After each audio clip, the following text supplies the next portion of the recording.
ഏതു പ്രതിസന്ധിയുടെയും പരിഹാരം ദൈവം കാണിച്ചു തന്നാൽ മാത്രമേ അത് യഥാർത്ഥ പരിഹാരമായി തീരത്തുള്ളൂ. ഇവിടെ ഇസ്രായേൽ മക്കളുടെ മരുഭൂമി യാത്രയിൽ മനുഷ്യർക്കാർക്കും മാറ്റാൻ കഴിയാത്ത ഒരു വലിയ പ്രതികൂലത്തിൽ ജനമകപ്പെട്ടു. അവരെ നടത്തിക്കൊണ്ടുവന്ന മോശ ദൈവത്തോട് പ്രാർത്ഥിച്ചപ്പോൾ അന്നേരം അവൾ അനുഭവിക്കുന്ന പ്രതിസന്ധിക്ക് ദൈവം ഒരു പരിഹാരം കാണിച്ചു കൊടുത്തു. ഇത് നമ്മൾ ചിന്തിക്കാൻ പോകുന്ന നിന്റെ പ്രതിസന്ധിക്ക് പരിഹാരം കാണിച്ചു തരുന്ന ദൈവം. പുറപ്പാട് പുസ്തകം 15-ാം അധ്യായം 25-ാമത്തെ വാക്യം. യഹോവ അവന് ഒരു വൃക്ഷം കാണിച്ചു കൊടുത്തു. അവനത് വെള്ളത്തിൽ ഇട്ടപ്പോൾ വെള്ളം മധുരമായി തോന്നി. ലക്ഷക്കണക്കിന് വരുന്ന ഇസ്രായേൽ മക്കൾ മിസ്രൈമിൽ നിന്ന് കനാൻ നാട്ടിലേക്കുള്ള യാത്രയിൽ ചില ദിവസങ്ങൾ അവർക്ക് വെള്ളം ലഭിക്കാത്ത ഒരു സാഹചര്യം ഉണ്ടായി. അല്പം മുന്നോട്ട് പോയപ്പോൾ അവർക്ക് വെള്ളം ലഭിച്ചു. പക്ഷേ ആ വെള്ളം വലിയ കയ്പുള്ളതാണ്. കുടിക്കുവാൻ വെള്ളമുണ്ട്, പക്ഷെ അത് കയ്പാണ്. അവരെന്താഗ്രഹിച്ചു അതുണ്ട്, പക്ഷെ അത് അനുഭവയോഗ്യമല്ല. ചിലരുടെ പേരിൽ ധാരാളം വസ്തുക്കളുണ്ട്, ധാരാളം ബാങ്ക് ഡിപ്പോസിറ്റ് ഉണ്ട്, പക്ഷെ അതൊന്നും അവർക്ക് അനുഭവിക്കാൻ പറ്റുന്നില്ല.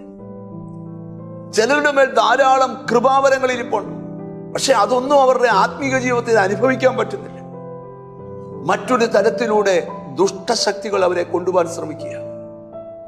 ഈ സമയത്ത് മോശ ദൈവത്തോട് പ്രാർത്ഥിക്കുകയാണ്, കർത്താവേ എന്തോ ചെയ്യണം. ഒരു സൊല്യൂഷൻ കർത്താവ് കാണിച്ചു കൊടുക്കുക. ദൈവം അവന് ഒരു വൃക്ഷം കാണിച്ചു കൊടുത്തു. അതിന്റെ ശിഖരം വെള്ളത്തിലിട്ടാൽ വെള്ളത്തിൽ അലിഞ്ഞു ചേർന്ന കയ്പ് മാറിയിട്ട് അതേ വെള്ളം മധുരമാകും.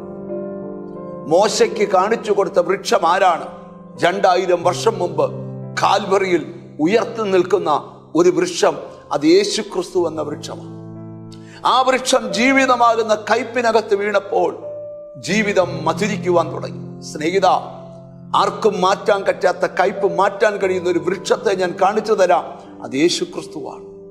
ആ വൃക്ഷം നീ എന്ന കയ്പിനകത്ത് വീണാൽ ജീവിതം കഴിച്ചുപോയ നിന്റെ ജീവിതം മാധുര്യമുള്ളതാക്കി മാറ്റുവാൻ എൻ്റെ ദൈവത്തിന് കഴിയും. മാറായെ മധുരമാക്കിയ ദൈവം നിന്റെ കൂടെയുണ്ട്. ഒരു നിമിഷം പ്രാർത്ഥിക്കാം. ഞങ്ങളുടെ കർത്താവേ, സ്വർഗസ്ഥ പിതാവേ, പരിഹാരമില്ലാത്ത വിഷയത്തിന് പരിഹാരം കാണിച്ചു തരുന്ന ദൈവമേ, ഇന്ന് എന്നോട് ചേർന്ന് പ്രാർത്ഥിക്കുന്ന മക്കൾക്ക് വേണ്ടി പ്രാർത്ഥിക്കുന്നു. അവർക്ക് പരിഹാരമില്ലാതെ നിലവിളിക്കുന്ന വിഷയത്തിന് വളരെ വ്യക്തതയുള്ള പരിഹാരം അവർക്ക് കാണിച്ചു കൊടുക്കണേ കർത്താവ്. അവരെ നിന്റെ നാമം ചൊല്ലി പിതാവിൻ്റെയും പുത്രന്റെയും പരിശുദ്ധാത്മാവിന്റെ നാമത്തിൽ അനുഗ്രഹിച്ച് പ്രാർത്ഥിക്കുന്നവർ അനുഗ്രഹിക്കപ്പെടട്ടെ. യേശു ക്രിസ്തുവിൻ നാമത്തിൽ തന്നെ ആമേൻ. നിനക്ക് പരിഹാരം ദൈവം കാണിച്ചു തരും. God bless you.